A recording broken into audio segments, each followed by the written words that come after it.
agriculture. Our government is committed to the welfare of farmers. The MSP regime has undergone a sea change to assure price that is at least 1.5 times the cost of production across all commodities.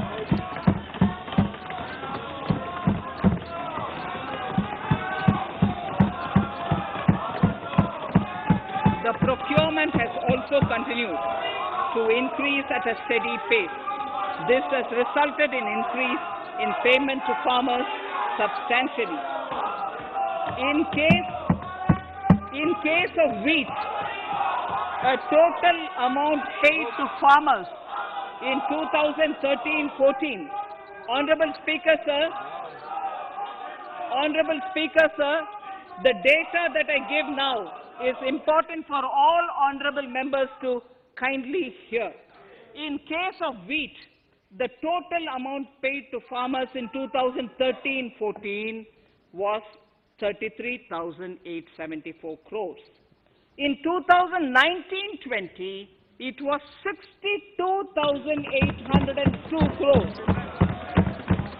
And even better, Honorable Speaker, in 2020-2021, this amount paid to farmers was 75,060 crores.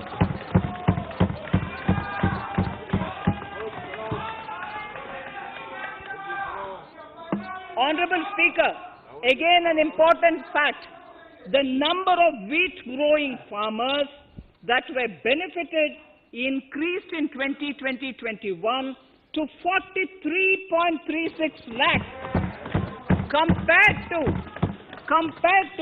35.57 lakhs in 2019-20. That much of an increase within 1 year. For paddy, again an important data. For paddy, the amount paid in 2013-14 was 63,928 crores. In 2019-20, this increased to 1,41,930 crores.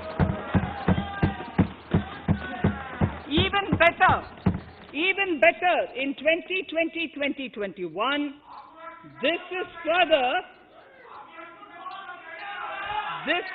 in 2020-21, this is further estimated, and I'm saying this is further estimated because the procurement is ongoing, and therefore I can't give you the final figure.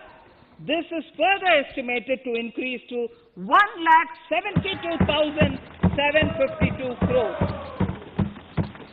The number of farmers benefited increased from 1.24 crores in 2019-20 to 1.54 crores in 2020-21. In the same way, Honorable Speaker, sir, in the case of pulses, the amount paid in 2013-14 was 236 crores.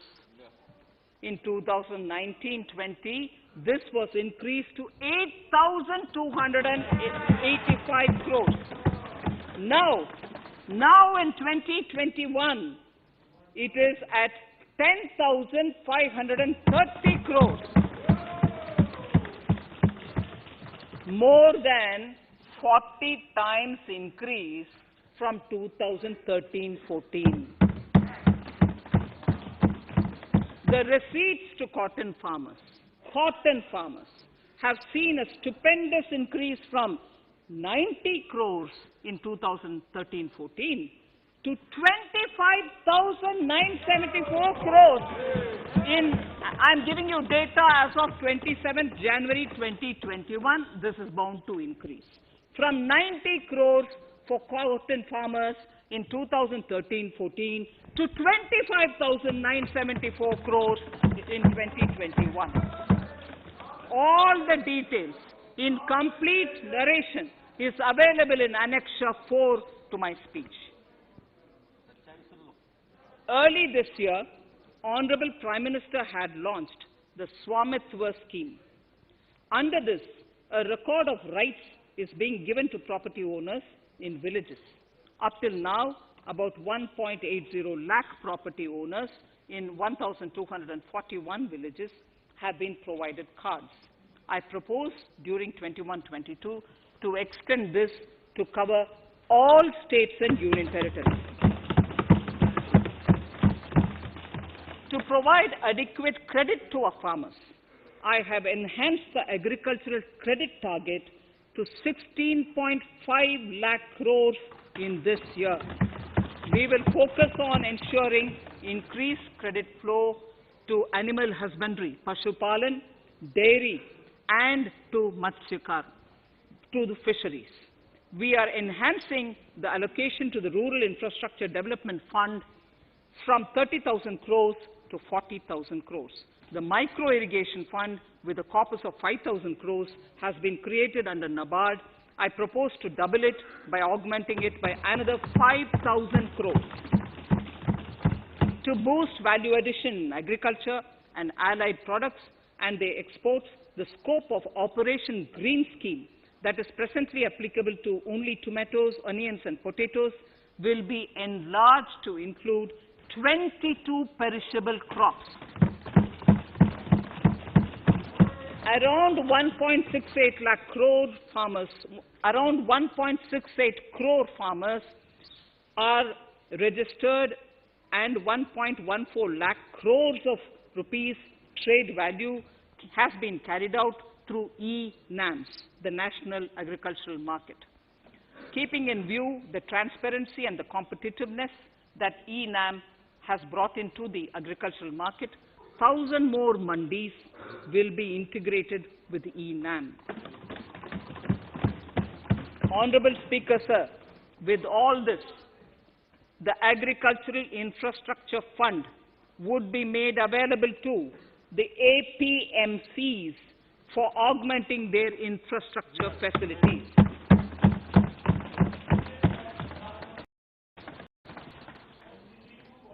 Fisheries. I am proposing substantial investments in the development of modern fishing harbors and fish landing centers. To start with, 5 major fishing harbors, Kochi, Chennai, Visakhapatnam, Paradip, and Petua Ghat, will be developed as hubs for economic activity.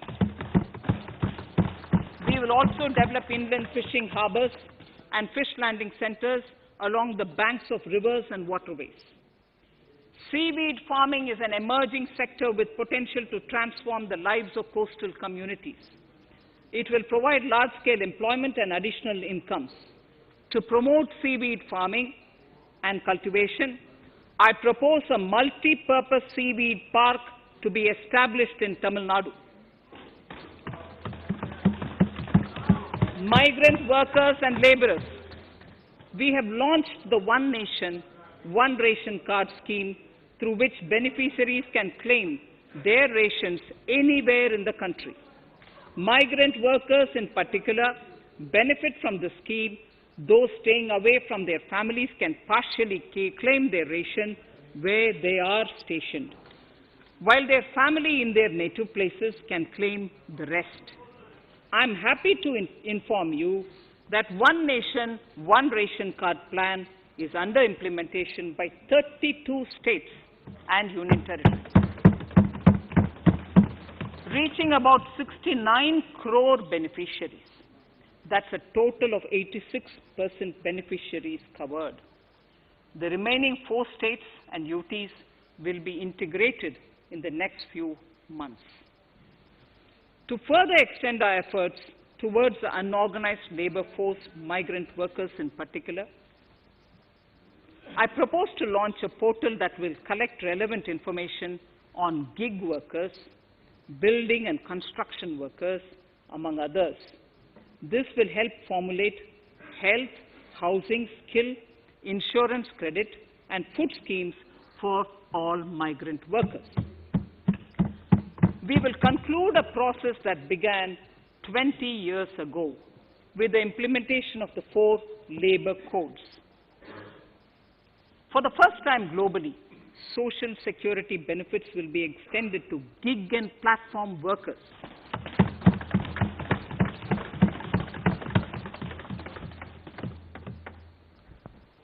Minimum wages will apply to all categories of workers, and they will all be covered by the Employees State Insurance Corporation. Women will be allowed to work in all categories and also in the night shifts with adequate protection. At the same time, compliance burden on employers will be reduced with a single registration and licensing and online returns. Financial inclusion.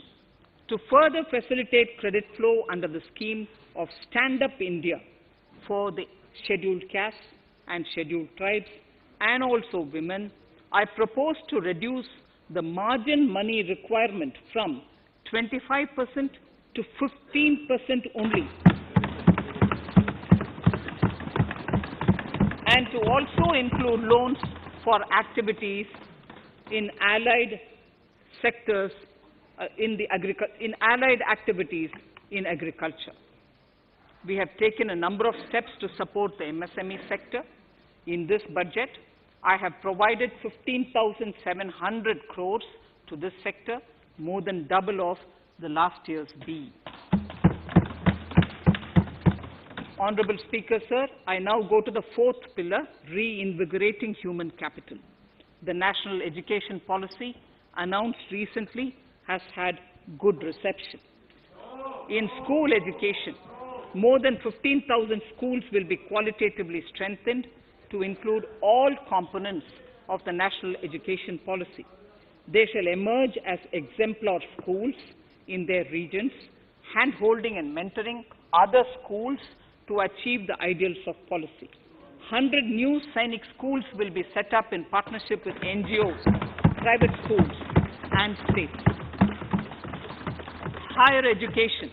In Budget 2019-20, I had mentioned about the setting up of a higher education commission in India. We would be introducing the legislation this year to implement the same.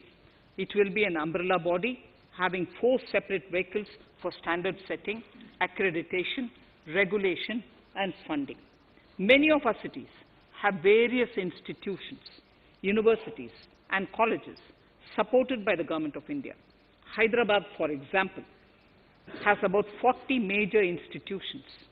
In 9 such cities, we will create a formal umbrella structure so that these institutions can have better synergy while also retaining their internal autonomy.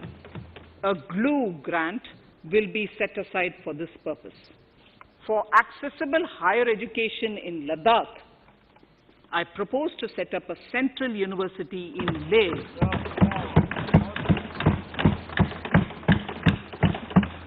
The other important projects to be taken up as a part of the NEP are listed in Annexure 5. Scheduled caste and scheduled tribes welfare. We have set ourselves a target of establishing 750 Eklavya model residential schools in our tribal areas. I propose to increase the unit cost of each such school from 20 crores, which is what it is now, to 38 crores, and for hilly and difficult areas to 48 crores. This would help creating robust infrastructure facilities for our tribal students. We have revamped the post-metric scholarship scheme for the welfare of scheduled caste students. I have also enhanced the central assistance in this regard. We are allotting 35,219 crores for 6 years till 25-26 to benefit 4 crores scheduled caste students. Skilling. In 2016, we had launched the National Apprenticeship Promotion Scheme. The government proposes to amend the Apprenticeship Act with a view to further enhancing apprenticeship opportunities for our youth. We will realign the existing scheme of National Apprenticeship Training Scheme for providing post-education apprenticeship, training of graduates and diploma holders in engineering. Over 3,000 crores will be provided for this purpose. An initiative is underway, Honorable Speaker, in partnership with the United Arab Emirates to benchmark skill qualifications assessment, and certification, accompanied by the deployment of certified workforce. We also have a collaborative intertraining program between India and Japan to facilitate transfer of Japanese industrial and vocational skills, techniques, and knowledge. We will take forward this initiative with many more countries also.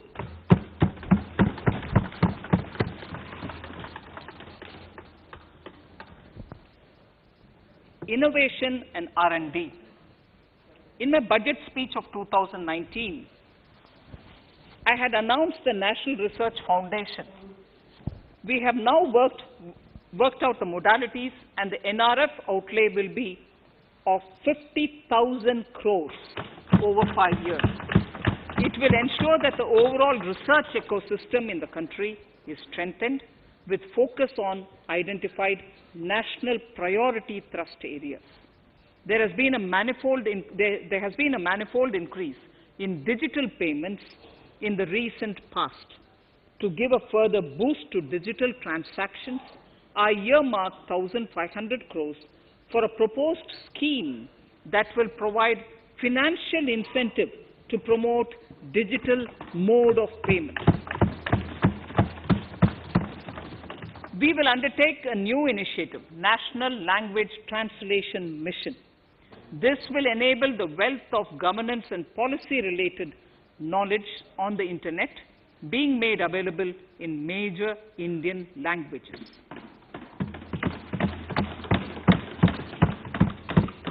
The new Space India Limited, a PSU, under the Department of Space, will execute the PSLV CS-51 launch, carrying the Amazonia satellite from Brazil, along with a few smaller Indian satellites.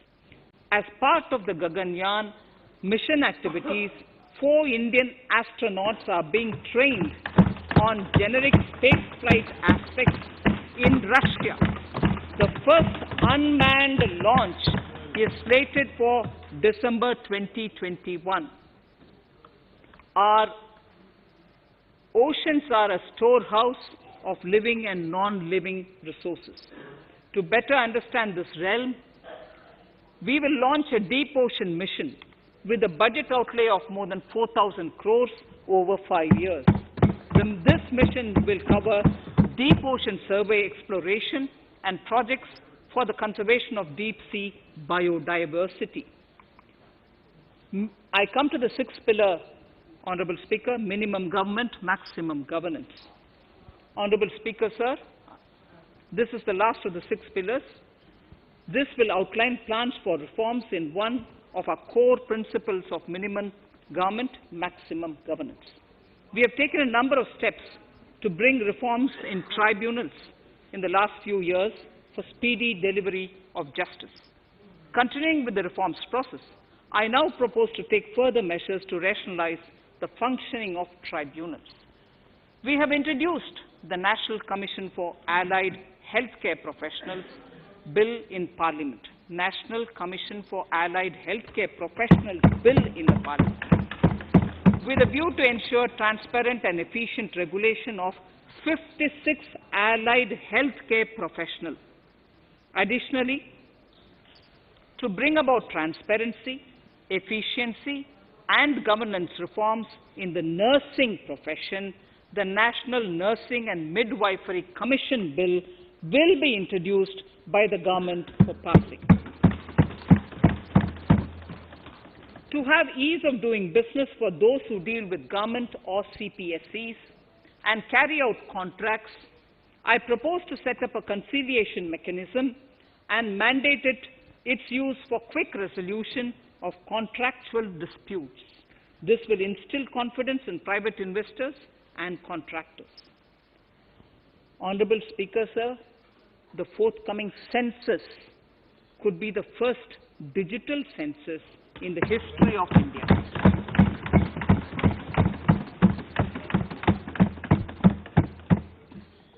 For this monumental milestone-marking task, I have allocated 3,768 crores in this year, 21-22.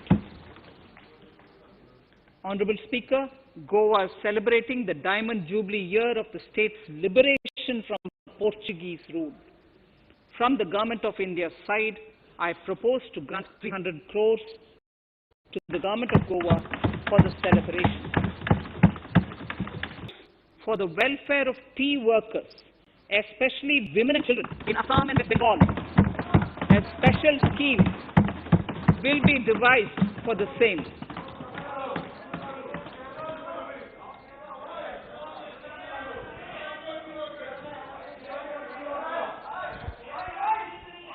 Fiscal position. Fiscal position. In these last few paragraphs of part A of my speech, I draw the attention of this august House to the fact that at the beginning of the current financial year, the pandemic's impact on the economy resulted in a weak revenue inflow. This was combined with high expenditure to provide essential relief to vulnerable sections of the society, especially the poor, the women, scheduled castes, and scheduled tribes. Unlike many other countries, we opted for a series of medium-sized packages during the pandemic so that we could calibrate and target our response according to the evolving situation. Once the health situation stabilized and the lockdown was being slowly lifted, we switched to ramping up government spending so as to revive domestic demand. As a result, against an original BE expenditure of 30.42 lakh crores for 2020-21, our RE estimates are 34.50 lakhs. 30.42 now within the year going up to 34.5 lakh crores. We have maintained quality of expenditure. The capital expenditure estimated in the RE is 4.39 lakh crores as against 4.12 lakh crores in the BE stage. So the beginning of the year, we had marked only 4.12 lakh, whereas it is 4.39 lakh crores as we end the year. Fiscal deficit in RE 2020-2021 is pegged at 9.5% of the GDP. Fiscal deficit in RE 2020-2021 is pegged at 9.5% of GDP. We have funded this through government borrowings, multilateral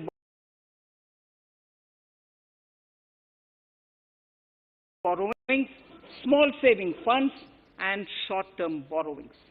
We would need another 80,000 crores, for which we would be approaching the market in these 2 months. We would be needing another 80,000 crores, for which we would be approaching the markets in these 2 months. To ensure that the economy is given the required push, our BE estimates for expenditure in 21-22 are 34.83 lakh crores.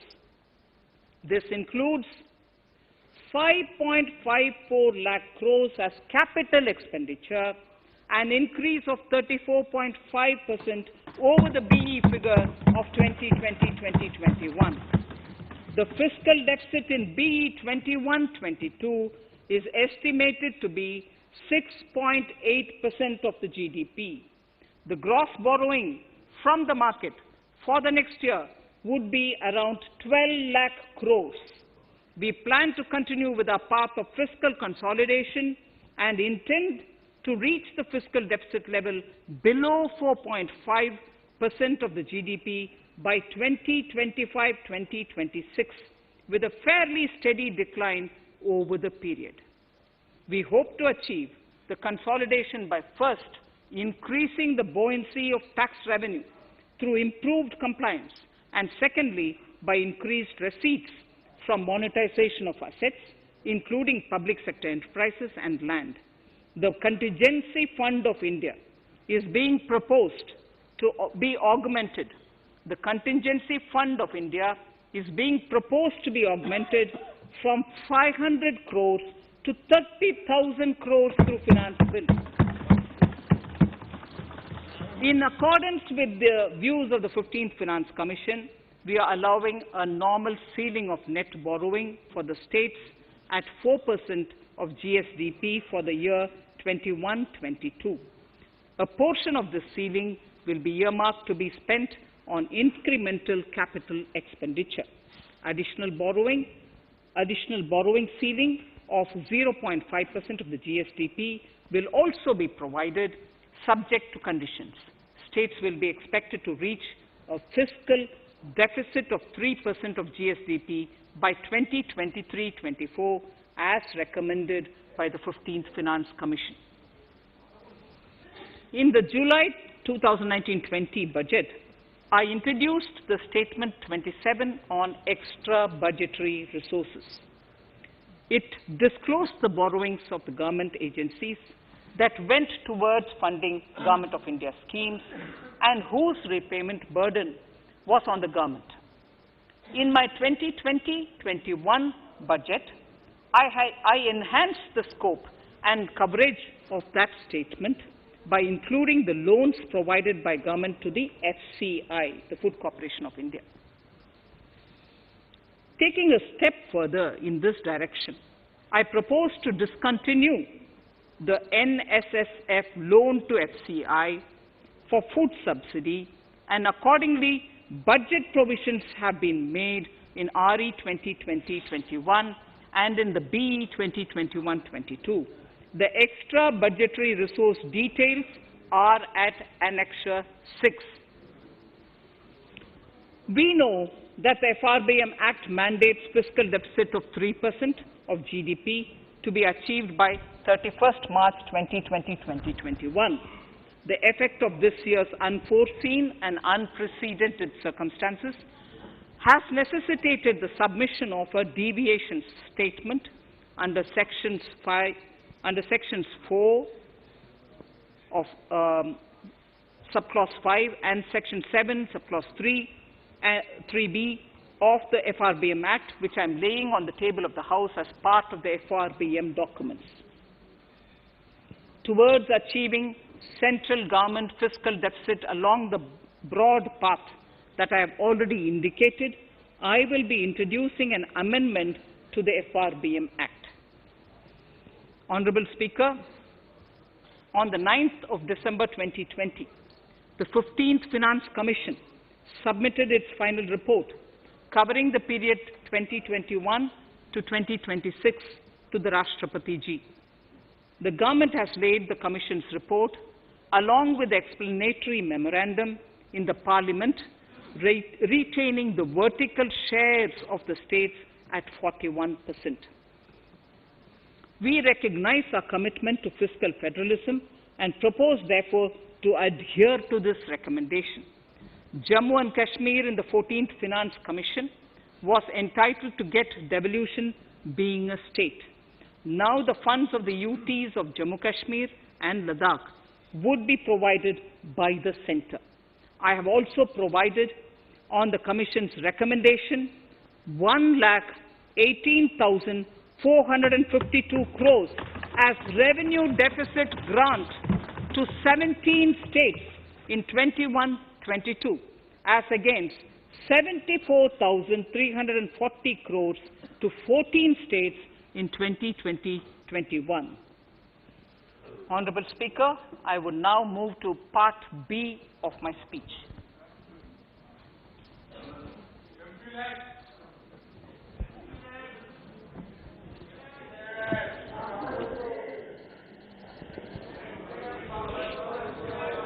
Honourable Speaker, the world is facing a serious challenge of the pandemic and its aftershock. In these trying times, when many economies are struggling to revive, our people and our industry have exhibited remarkable resilience. As I mentioned already, Post-pandemic, a new world order seems to be emerging, one in which Asia is poised to occupy a prominent position, and India will have a leading role therein. In this scenario, our tax system has to be transparent, efficient, and should promote investments and employment in our country. At the same time, it should put minimum burden on our taxpayers. I borrow the words of Thiruvalluvar, the saint. Yetralum, Eatalum, Kathalum, Katha Vaguthalum, Nalla Valladarasu. A king or a ruler is the one who creates and acquires wealth, protects and distributes it for common good. Tirukkural. Direct tax proposals. Keeping this in mind, the words of Tirukkural, our government introduced a series of reforms in the direct tax system for the benefit of our taxpayers and the economy. Few months prior to the pandemic, in order to attract investments, we slashed our corporate tax rate to make it among the lowest in the world. The dividend distribution tax too was abolished. The burden of taxation on small taxpayers was eased by increasing rebates. In 2020, the return filers saw a dramatic increase to 6.48 crores from 3.31 crores in 2014. In the direct tax administration, we had recently introduced the faceless assessment and faceless appeal. I now seek to take further steps to simplify the tax administration, ease compliance, and reduce litigation. Relief to senior citizens. I begin my direct tax proposals by offering my pranam to our senior citizens. Many of them, despite having foregone several basic necessities of their own, have strived to build our nation. Now in the 75th year of independence of our country, when we continue our endeavor with renewed vigor, we shall reduce compliance burden on our senior citizens who are 75 years of age and above. For senior citizens who only have pension and interest income, I propose exemption from filing their income tax returns.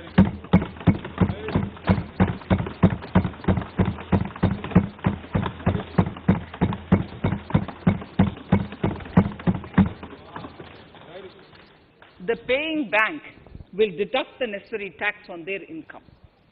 Reduction in time for income tax proceedings. This is a very key announcement, if you are asking. Honorable Speaker, presently an assessment can be reopened up to 6 years and in serious tax fraud cases for up to 10 years. As a result, taxpayers have to remain under uncertainty for a very long time. I therefore propose to reduce this time limit for reopening of assessments to 3 years from the present 6 years.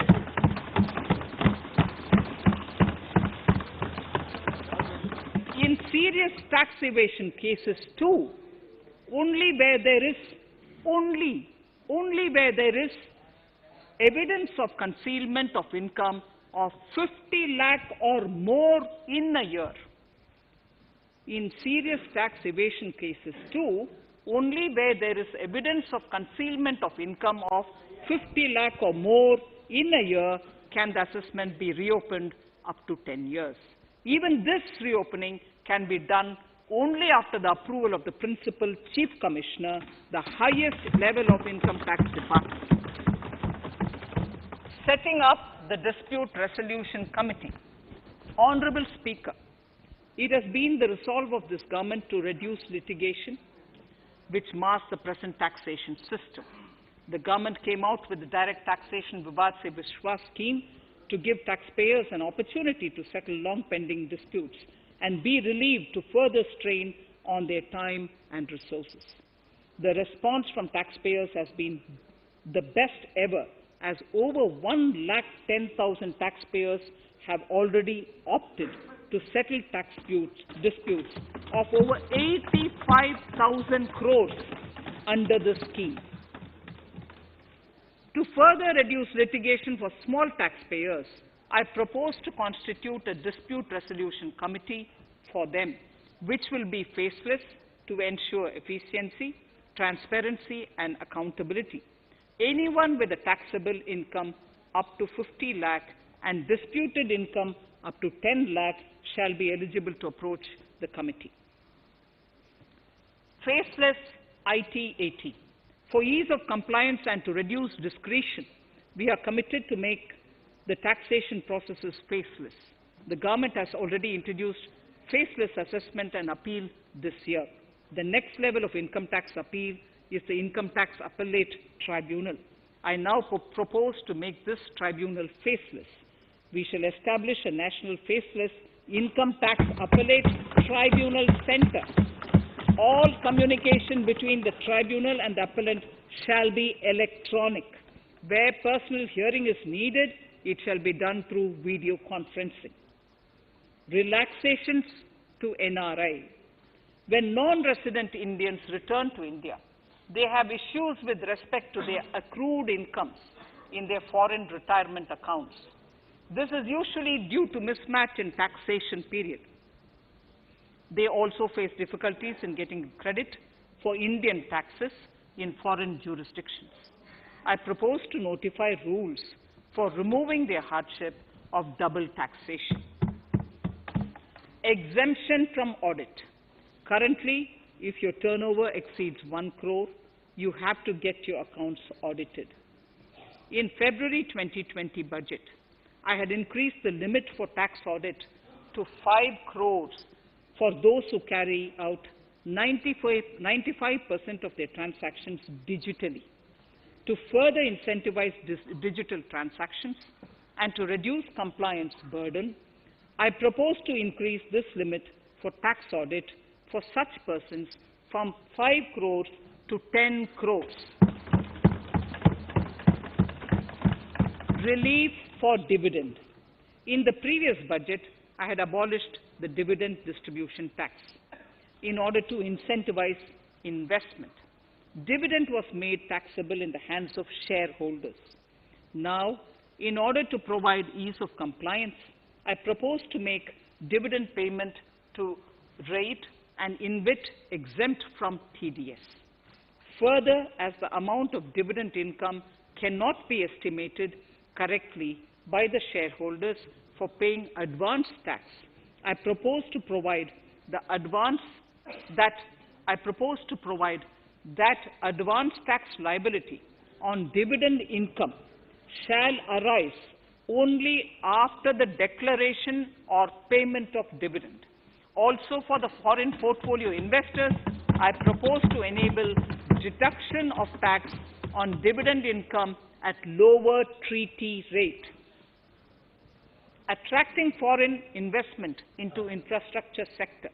In the last budget, for attracting foreign investment in the infrastructure sector, we had granted 100% tax exemption, subject to certain conditions, to foreign sovereign wealth funds and pension funds on their income from investment in Indian infrastructure. We have noticed that few of such funds are facing difficulties in meeting some of the conditions. In order to ensure that a large number of funds invest in India, I propose to relax some of these conditions relating to prohibition on private funding, restriction on commercial activities, and direct investment in infrastructure. In order to allow funding of infrastructure by issue of zero-coupon bonds, I propose to make notified infrastructure debt funds eligible to raise funds by issuing tax-efficient zero-coupon bonds. Affordable housing.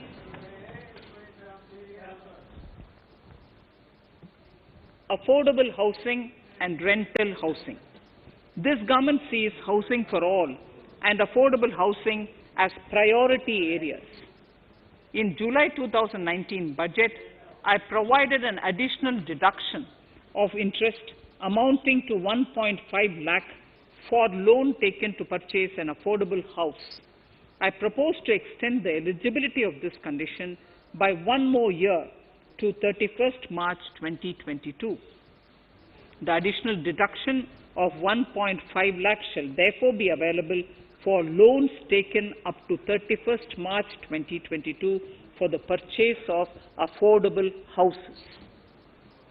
Further, to keep up the supply of affordable houses, I propose that the affordable housing projects can avail a tax holiday for one more year till 31st March 2022.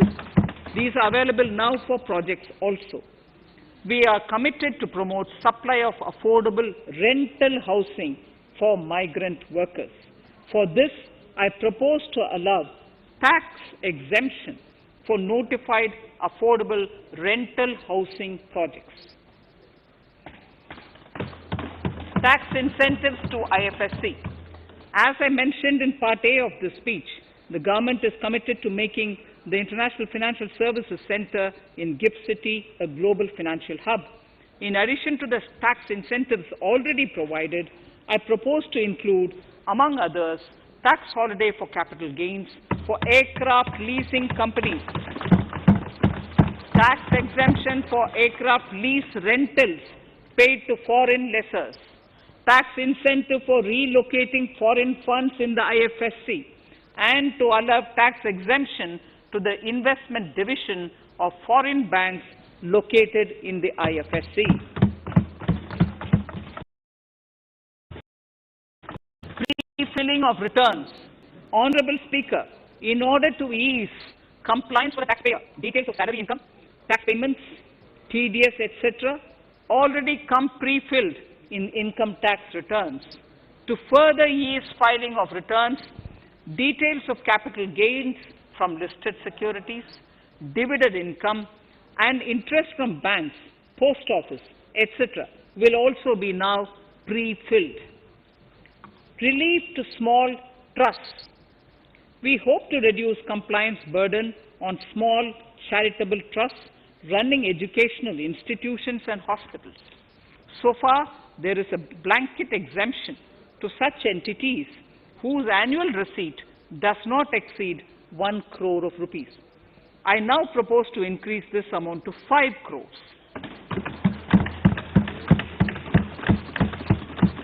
Labor welfare. We have noticed that some employers deduct the contribution of employees toward provident funds, superannuation funds, and other social security funds, but do not deposit these contributions within the specified time. For these employees, this means a loss of interest or income. In cases where an employer later becomes financially unviable, non-deposit results in a permanent loss for the employees.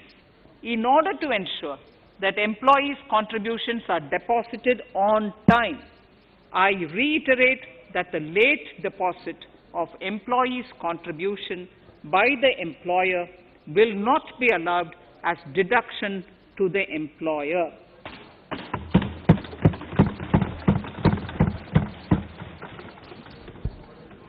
Incentives for startups. In order to incentivize startups in the country, I propose to extend the eligibility for claiming tax holiday for startups by one more year, till 31st March 2022. Further, in order to incentivize funding for the startups, I propose to extend the capital gains exemption for investment in startups by one more year, till 31st March 2022. Sir, I now come to indirect tax proposals. GST. Before I come to my indirect tax proposals, I would like to appraise the House on GST.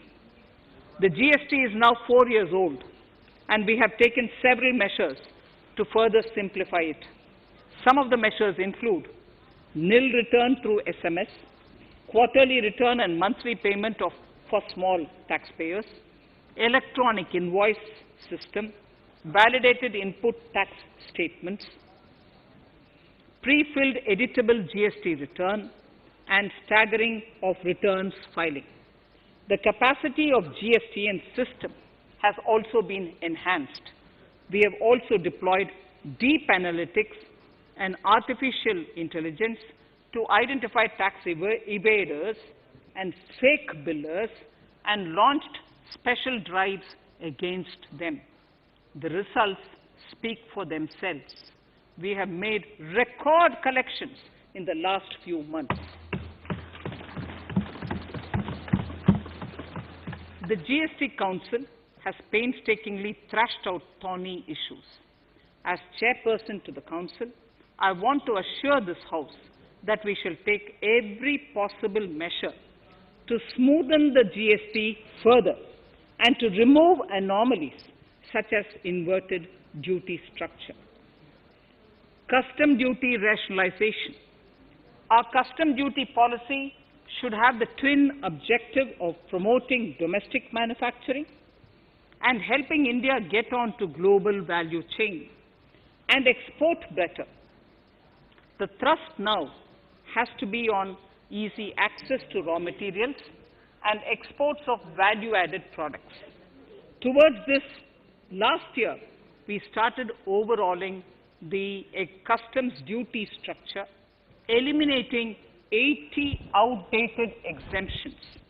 I also thank everyone who responded overwhelmingly to a crowdsourcing call for suggestions on this revamp. I now propose to review more than 400 old exemptions this year. I repeat, I now propose to review more than 400 old exemptions this year. We will conduct this through extensive consultations, and from 1st October 2021, we will put in place a revised customs duty structure free of distortions. I also propose that any new customs duty exemptions, therefore, henceforth will have validity up to 31st March, following 2 years from the date of the issue. Electronic and mobile phone industry. Domestic electronic manufacturing has grown rapidly. We are now exporting items like mobiles and chargers. For greater domestic value addition, we are withdrawing a few exemptions on part of chargers and sub-parts of mobiles. Further, some parts of mobiles will move from nil rate to a moderate 2.5%. Iron and steel. MSMEs and other user industries have been severely hit by a recent sharp rise in iron and steel prices. Therefore, we are reducing customs duty uniformly to 7.5% on semis, flats, and long products of non-alloy, alloy, and stainless steels. To provide relief to metal recyclers, mostly MSMEs, I am exempting duty on steel scrap for a period up to 31st March 2022. Further, I am also revoking ADD and CVD on certain steel products. Also, to provide relief to copper recyclers, I am reducing duty on copper scrap from 5% to 2.5%. Textiles. The textile sector generates employment and contributes significantly to the economy. There is a need to rationalize duties on raw material inputs to man-made textiles. We are now bringing nylon chain on par with polyester and other man-made fibers. We are uniformly reducing the BCD rates on caprolactam, nylon chips, nylon fiber, and yarn to 5%. This will help the textile industry, MSMEs, and also overall exports. Chemicals. We have calibrated customs duty rates on chemicals to encourage domestic value addition and to remove inversions. Apart from other items, we are reducing customs duty on naphtha to 2.5% to correct inversion. Gold and silver presently attract a basic customs duty of 12.5%. Since the duty was raised from 10% in July 19, prices of precious metals have risen sharply. To bring it closer to previous levels, we are rationalizing customs duty on gold and silver. Renewable energy. In Part A, we have already acknowledged that solar energy has huge promise for India. To build up domestic capacity, we will notify a phased manufacturing plan for solar cells and solar panels. At present, to encourage domestic production, we are raising duty on solar inverters from 5% to 20% and on solar lanterns from 5% to 15%. Capital equipment and auto parts. There is immense potential in manufacturing heavy capital equipment domestically. We will comprehensively review the rate structure in due course. However, we are revising duty rates on certain items immediately. We propose to withdraw exemptions on tunnel boring machine. It will attract a customs duty of 7.5% and its parts a duty of 2.5%. We are raising customs duty on certain auto parts to 15% to bring them on par with general rate on auto parts. MSME products. We are proposing certain changes to benefit MSMEs. We are increasing duty from 10 to 15% on steel screws and plastic builder wares. On prawn feed, we increase it from 5 to 15%. We are rationalizing exemption on import of duty-free items as an incentive to exporters of garments, leather and handicraft items. Almost all of these items are made domestically by our MSMEs. We are withdrawing exemption on imports of certain kinds of leathers as they are domestically produced in good quantity and quality, mostly by MSMEs. We are also raising customs duty on finished synthetic gemstones to encourage domestic processing. Agriculture products to benefit farmers. We are raising customs duty on cotton from nil to 10%, on raw silk and silk yarn from 10 to 15%. We are also withdrawing end-use based concession on denatured ethyl alcohol. Currently, rates are being uniformly calibrated to 15% on items like maize, bran, rice bran, oil cake, and animal feed additives. There is an immediate need to improve agricultural infrastructure so that we produce more while also conserving and processing agricultural output efficiently. This will ensure enhanced remuneration for our farmers. To earmark resources for this purpose, I propose an agricultural infrastructure and development cess on a small number of items. However, while applying this cess, we have taken care not to put additional burden on consumers on most items. Rationalization of procedures and easing of compliance. For their judicious application, we propose certain changes in the provisioning related to ADD, anti-dumping duty, and CVD, countervailing duty levies. To complete customs investigation, we are prescribing definite timelines. In 2020, we rolled out the Turant Customs Initiative, which brought in faceless, paperless, and contactless customs measures. With effect from September 2020, we have implemented a new procedure for administration of rules of origin. This has helped in putting a check on misuse of FTAs. The specific details of direct and indirect tax changes proposed are listed in the annexure to my speech. Honorable Speaker, sir, with these words, I commend the budget to this august House. Thank you.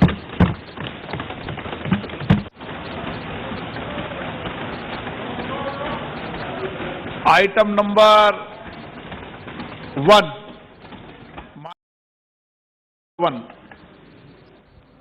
Sorry, I don't have it with me.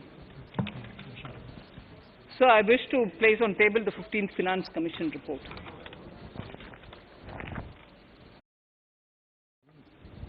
Item number 3. Manya Mantri ji. Come fiscal policy strategy statement and macroeconomic framework statement.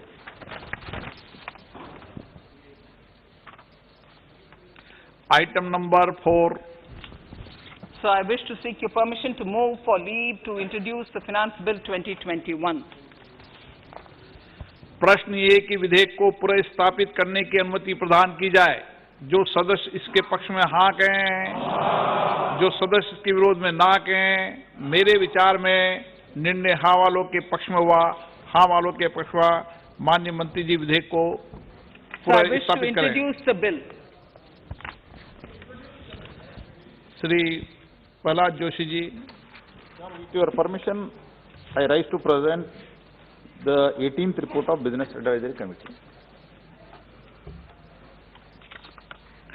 माननीय सदस्यगण, माननीय वित्त मंत्री जी के budget भाषण की प्रतियां प्रकाशक फलक पर उपलब्ध है। सदस्य अपनी प्रति प्रकाशन फलक से प्राप्त कर सकते हैं। माननीय सदस्यगण, जैसा कि आपको समाचार 2 के माध्यम से पहले सूचित किया जा चुका है कि बजट की प्रतियां आपको मेंबर्स पोर्टल के माध्यम से उपलब्ध कराई जा रही है। सभा की कार्रवाई मंगलवार दिनांक 2 फरवरी 2021 को दोपहर 4 बजे तक के लिए स्थगित की जाती है।